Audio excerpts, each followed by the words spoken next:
Good morning, everyone. Thanks for joining us here on What's Brewing with Jim and Gigi on this fine Thursday morning. We're getting closer and closer to Christmas, a week away. Officially 1 week. Crazy, I can't believe it. 1 week. I think we start talking about, we're 2 months out, we're a month out, we're down to 1 week. Last shopping weekend before Christmas coming up. And that means the roads will be jammed. I'll be out there with everybody else getting those last minute gifts.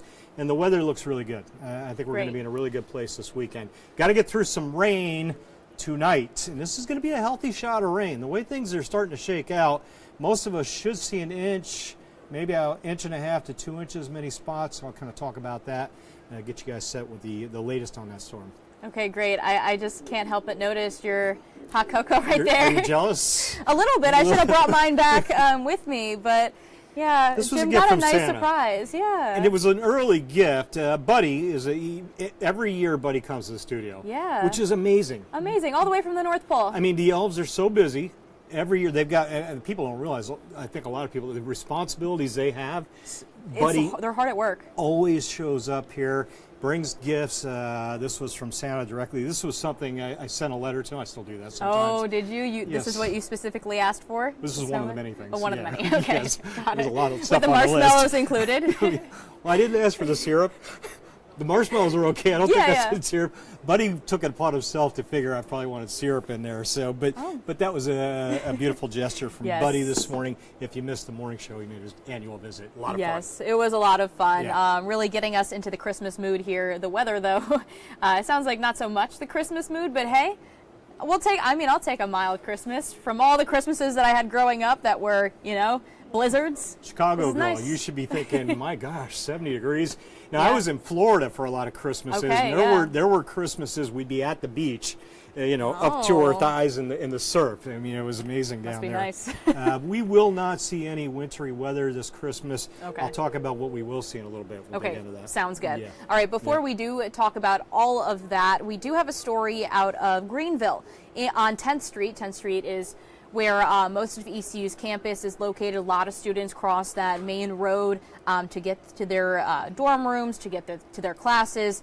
It's very busy, and it's very busy with cars as well. So one of the things that Greenville is looking to do in the NCDOT is add a new crosswalk on 10th Street. And this crosswalk is a little bit different than others. It's more, it's called a high-intensity active crosswalk, I believe. Something along those lines, where they'll be installing a new flashing red light and kind of change the traffic pattern just slightly so that, or the flow of traffic, I guess, so that more students can go back and forth and cars can also go without the possibility of, any dangerous, running the risk of anything bad happening.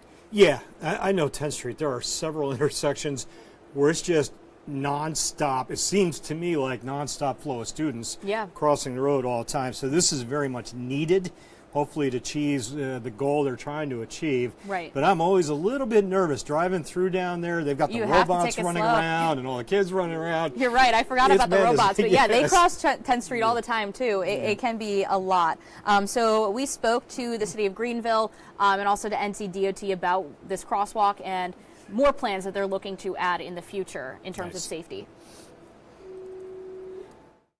Crews were hard at work Wednesday in Greenville upgrading the crosswalk at the intersection of 10th Street and Anderson Street. The new installation on the busy street is called a high-intensity activated crosswalk. It starts with flashing yellow lights that change to a solid yellow light. It then changes to a solid red light for an amount of time to allow pedestrians to cross. What you'll have with the Hawk system in place is a system in which the pedestrians, we hope, will be safer, but at the same time, there'll be minimal disruption to the traffic flow in that area along 10th Street as well. As it stands now, the crosswalk only has flashing yellow lights. Greenville Public Information Officer Brock Letchworth says this has caused huge traffic backups due to a continuous flow of students crossing. He says it causes frustrated drivers to sometimes feel like they can make it through before an upcoming batch of students enters the crosswalk. He's hopeful the new system will make it clear they need to stop. Flashing yellow lights aren't necessarily a signal to stop.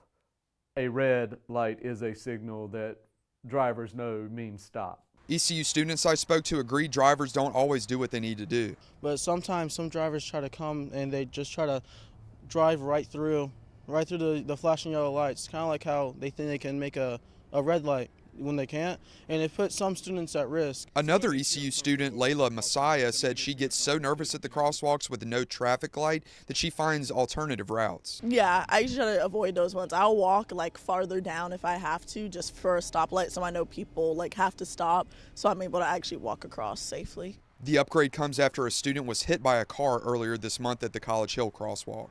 Letchworth says the new installation, which is just a few blocks down, has been planned for over a year and is not a result of the wreck.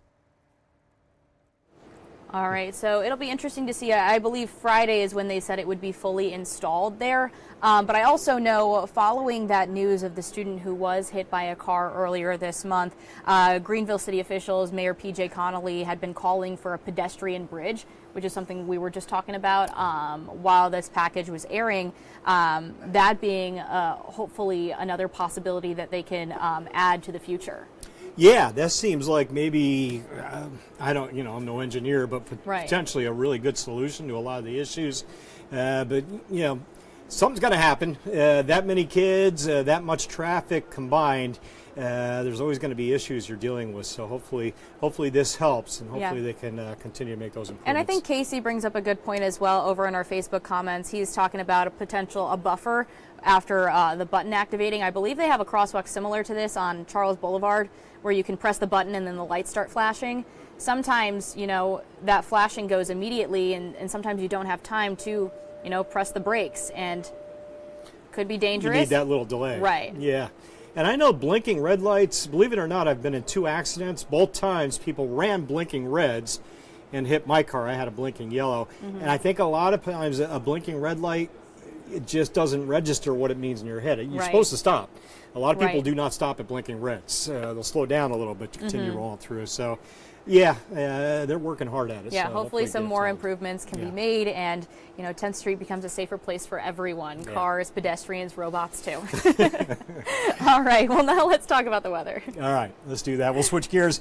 The clouds have arrived. They started moving in yesterday. They're pretty well laying in this morning, and they'll hang around all day. However, do not worry about bringing the umbrella. I do not expect rain through the daytime hours. The only exception to that might be right on the coast, an isolated stray shower. Otherwise, we should be in good shape. If you're working outside, it doesn't matter where you're working. You'll get a full day of work in today. No worries. Those temps, they're chilly now, but we're going to jump the highs back into the mid-60s this afternoon. Southeast to southerly wind, 10 to 15. Nice mild airflow coming in. All right, satellite radar composite. And again, we're getting some false data out towards the coast. On the Crystal Coast, those coastal showers, most of those offshore. Again, the bulk of the rain you see not hitting the ground out there. That'll change after sunset. Watch that rain chance jump. We go from 20% at 6 p.m. to 50% by 8 o'clock. So dinner time or shortly thereafter, the rain is arriving, and then we're really in the heart of the rain window from, I'm going to say 11 p.m.-ish or so, or 10 p.m. through about 4 a.m. Things quieting down quickly as we hit sunrise tomorrow. So we go to bed, or we sit down for dinner, my bedtime. Sit down to dinner, it's not raining, and then we get up and it's not raining. It's all generally during sleep time, if you're on a normal schedule anyway. Current air temps, generally, I'm going to say mid to upper 30s inland. Certainly some frost around this morning. A little work on some of those windshields. Highway 17 to the coast, frost free. Low to mid 40s. Look at Beaufort and Hatteras, almost 50 degrees. That's that milder air. Southeast breeze will bring that mild air inland later this morning into the afternoon. Should have no problem getting up to a 65, 66 later today. Pretty nice numbers for you into the afternoon hours. Again, don't look for much sunshine, but the wind direction helping warm the temperatures regardless. All right, so you'll see a stray shower on the model data. Again, not much. Most of us with the bark, but no bite. The clouds without rain. There's our mid-60s, 3, 4 o'clock. Let's roll the map into the overnight. All right, check it out. Rain starts to increase in coverage along I-95, 7, 8 o'clock. And the timing may shift a little. It's important to note that again. This is a rough guideline, maybe a 2-hour shift either way, I'd say possible. We get towards 10, 11, midnight, rain settling in. Pockets of heavy downpours, mid-60s, should support maybe a rumble of thunder near the coast, but no severe weather. Plenty of gas in the gas tank. That's been the biggest change over the last few days. A wetter frontal passage. So a lot of rain around tonight, and then we hit 4 or 5 a.m. It's moving out. The beaches 7, 8 a.m. moving out. By 9 a.m. it's pretty much done. Save a little lingering stray shower chasing that main rain swath. A little splash and dash, I like to call it that. The clouds clear out tomorrow afternoon. See those low 60s on there at 11 a.m., low to mid 60s? Watch those numbers come down. 3 o'clock, mid 50s and falling. The sun will come out, but so will colder air coming in with that sunshine tomorrow afternoon. We'll be quiet tomorrow night. All right, add up that rain I showed you. When I look at this graphic, I see an inch of rain on average. All right, the blue shade area, a little under an inch, generally east or west of Highway 17, along and east of Highway 17, 1.5, maybe an isolated 2-inch rainfall. Again, a nice, healthy rain without any dangerous impacts. No wintry weather, no severe weather, stray rumble of thunder. Winds will pick up tomorrow behind that front, but I don't think we'll gust much over 30, 35. The beaches might hit a 40 on a wind gust. Right now, maybe 5 on the winds. You see into the afternoon, near 10. This is a south wind today. My wind arrow is not popping in there, but tomorrow that'll be a north-northwest wind coming in, and twice today's wind speeds. So 15 to 20, double those numbers up for your gusts hitting 30, 35 at times tomorrow afternoon. That temp tracker, once we hit those 60s, lunchtime, we'll stay right in the mid 60 degree range today, tonight, tomorrow morning, right up till about lunchtime, and then the cold air comes rolling over us tomorrow afternoon. Check it out, by 6 p.m., we're in the 40s tomorrow, even by quitting time tomorrow, I think, upper 40s. That's some chilly air rolling in. All right, where's the front right now? It's way back to the west. That thing is moving quickly eastward. You would think seeing that cold front way back there would be tomorrow afternoon, but it'll get here tonight. Watch how quickly that thing steamrolls eastbound. There's later today. Overnight, there's the rain moving in and then moving out tomorrow morning. Front moves through. There's my cooler air I talked about into tomorrow afternoon.